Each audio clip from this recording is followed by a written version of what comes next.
Donc on suppose que vous avez déjà téléchargé l'application GeoChasse sur votre smartphone, que vous l'avez installée et que vous vous êtes identifié une première fois, ce qui fait que vous êtes déjà identifié sur l'application. Donc je clique sur l'icône de l'application GeoChasse.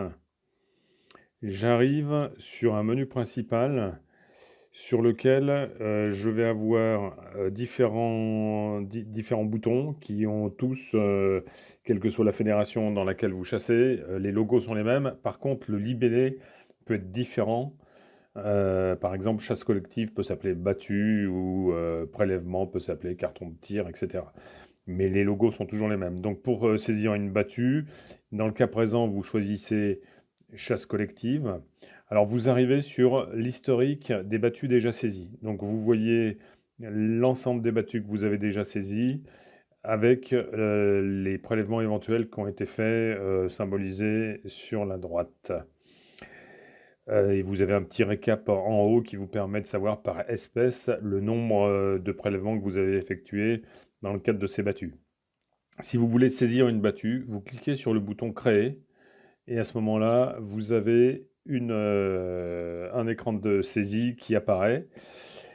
Les informations peuvent être différentes suivant les fédérations de chasse, c'est-à-dire que chaque fédération peut définir les informations qu'elle souhaite recueillir et définir également quelles sont les informations qui sont obligatoires.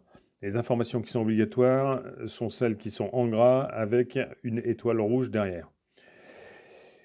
Donc par défaut, on retrouve ici, c'est une équipe qui s'est identifiée, donc on retrouve l'équipe, le numéro de battue qui s'incrémente automatiquement, mais que vous pouvez éventuellement modifier. La date, par défaut, la date du jour, même chose, que vous pouvez éventuellement modifier en allant sur le calendrier et revenir à une date antérieure, par exemple le dimanche. Après, vous pouvez indiquer quelle est la ville parmi les villes possibles pour cette équipe et le territoire. Si l'équipe peut chasser sur plusieurs territoires, vous avez une liste. Si elle ne peut chasser que sur un territoire, vous avez les territoires par défaut. Ensuite, vous pouvez choisir les espèces qui vont être chassées dans cette battue. Donc vous pouvez décocher une ou plusieurs espèces si elles ne sont pas chassables dans la battue en cours. Le nombre total de participants, le nombre de trackers, et vous pouvez éventuellement mettre les invités, les accompagnants non chasseurs et un commentaire. Ensuite, vous passez en cliquant sur la flèche suivante, en bas à droite. Vous pouvez saisir les différents prélèvements qui ont eu lieu lors de cette battue. Donc par exemple, s'il y a eu un cerf, je clique sur le plus en face de nombre de cerfs prélevés. Là, je tombe sur une fiche de prélèvement où l'espèce est déjà pré-renseignée, donc c'est des cerfs. Et je peux scanner le numéro du bracelet si j'ai le système de flashcode, Datamatrix, là, de QR code mis sur les bracelets chevillots. Et je peux choisir le type de le bracelet que j'ai prélevé. Ici, c'est un CEF. Donc par défaut, il a été paramétré que CEF signifiait que c'était un cerf adulte femelle. Donc ça vient s'afficher immédiatement. La pesée, donc elle peut être vide ou plein. Je saisis un poids, par exemple 78 kg. Je peux signaler s'il y a un problème sanitaire. S'il y a un problème sanitaire, automatiquement, ça envoie ça enverra la fiche de prélèvement avec la photo vers un email qui a été préparamétré par votre fédération. Éventuellement aussi, la fédération a pu paramétrer un numéro d'appel en cas de problème sanitaire. Donc là, j'ai rempli ce qui était obligatoire. Vous pouvez éventuellement aller sur Ouvrir lien. Vous avez un document qui vous indique comment reconnaître l'âge du cerf. Vous pouvez cliquer sur Photo, auquel cas vous pouvez prendre jusqu'à 4 photos ou aller chercher une photo dans votre galerie photo. Et vous pouvez éventuellement indiquer la position GPS du prélèvement si vous le souhaitez. Donc ça vous emmène directement sur une carte où vous pourrez indiquer l'endroit exact du prélèvement. Si mon GPS est en marche, ça me met automatiquement sur ma position géolocalisée. Je fais terminer pour indiquer que j'ai saisi ma fiche. Et voilà, là j'ai saisi ma fiche cerf, donc animal soumis à plan de chasse.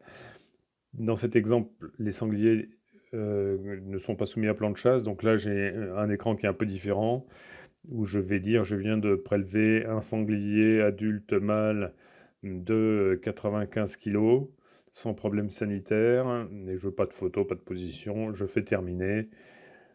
Et j'ai saisi mon sanglier. Si je veux en saisir un autre, je fais, là j'ai saisi, j'ai prélevé un sanglier adulte femelle. Donc femelle, j'ai un certain nombre d'autres informations qui viennent s'afficher.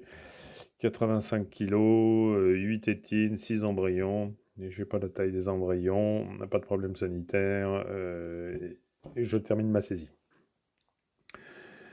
Donc, vous avez quelques champs, typiquement nombre de marcassins pris par les chiens qui ne sont pas forcément présents dans votre version. Si la fédération ne voulait pas suivre cet aspect-là. Même chose pour chiens présents, on peut faire un suivi de ce qui se passe au niveau des chiens qui ont participé à la battue, notamment indiquer que j'avais 5 chiens présents, qu'il y en a un qui s'est fait blesser. Et puis mettre un commentaire, frais veto, donc 1200 €. Donc ça peut permettre de faire un bilan sur ce qui s'est passé au niveau des chiens dans les battues en fin de saison. Donc là j'ai fini ma battue, j'ai enregistré ma battue.